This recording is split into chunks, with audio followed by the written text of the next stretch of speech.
You're about to drop into your favorite game. Maybe it's Monster Hunter with those massive maps that take forever to load.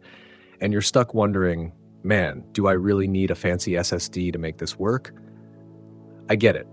The tech world throws around terms like TLC, QLC, DRAM, and you're just trying to figure out what's worth your cash.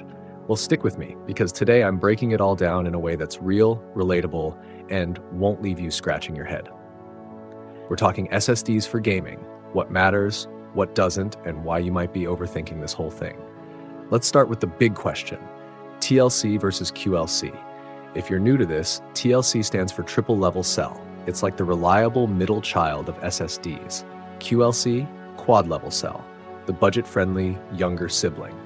Here's the deal. QLC has a lower TBW, or terabytes written, which basically means it wears out faster if you're constantly writing data. That's why it's cheaper. Think of it like buying a pair of sneakers from a discount rack. They'll get you through a few runs, but don't expect them to last forever. TLC, on the other hand, is built tougher, so it's pricier. But here's the kicker. For gaming, that durability difference, it's barely a blip on the radar. Loading up a game isn't hammering your SSD with writes. It's mostly reading data. So whether I'm booting up Monster Hunter or something lighter like Valorant, my QLC drive isn't sweating it. I've tested this myself. A QLC SSD versus a TLC one, same game, same map, maybe a 1 second difference. 1 second. You're not even done blinking. Now let's talk speed.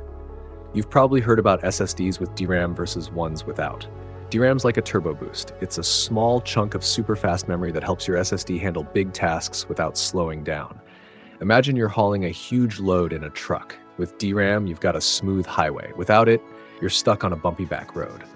With DRAM, my SSD keeps its speed longer, especially with massive files, like when I'm installing a 100 gig AAA title.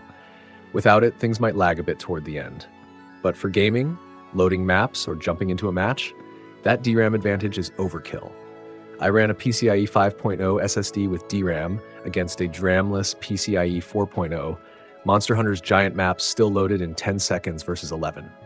You're not noticing that in the heat of the hunt. Here's where it gets practical. I've been gaming for years, everything from clunky old HDDs to shiny NVMe drives, and I'll let you in on a secret.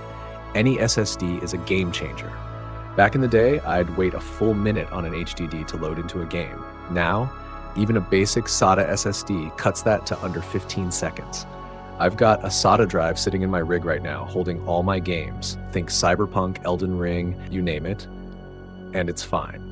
Speed tops out at 600 megabytes per second, but that's plenty. Compare that to an NVMe blasting past 3,000 megabytes. Sure, it's faster on paper, but in real life, I'm not sitting there twiddling my thumbs either way. Snapping thumbs either way. So, what's my take? If you're just gaming, don't sweat the specs too hard. Grab an SSD, any SSD, from a solid brand like Samsung or Western Digital.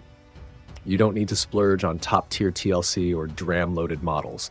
I've got a cheap QLC drive in my setup, and it's been trucking along for over a year. No hiccups. Even a SATA SSD, which is dirt cheap these days, will keep you in the game without breaking the bank. Fun fact, I've got a buddy Min, shout out to him, who's still rocking a SATA drive from 2018. He's out there slaying dragons in Skyrim, no complaints. Here's the bottom line. For gaming, SSDs are less about flexing insane specs and more about just getting the job done. Save your money for that next big game release or, a better GPU. Because let's be real, when you're mid-battle, that 1 second load time isn't what's holding you back. It's all about the vibes, the grind, and having fun. So, what do you think? Gonna go budget or splurge anyway? If you enjoy this video, please like, share, subscribe and hit the bell to the latest update from my channel. Thank you for watching till the end and see you in the next video.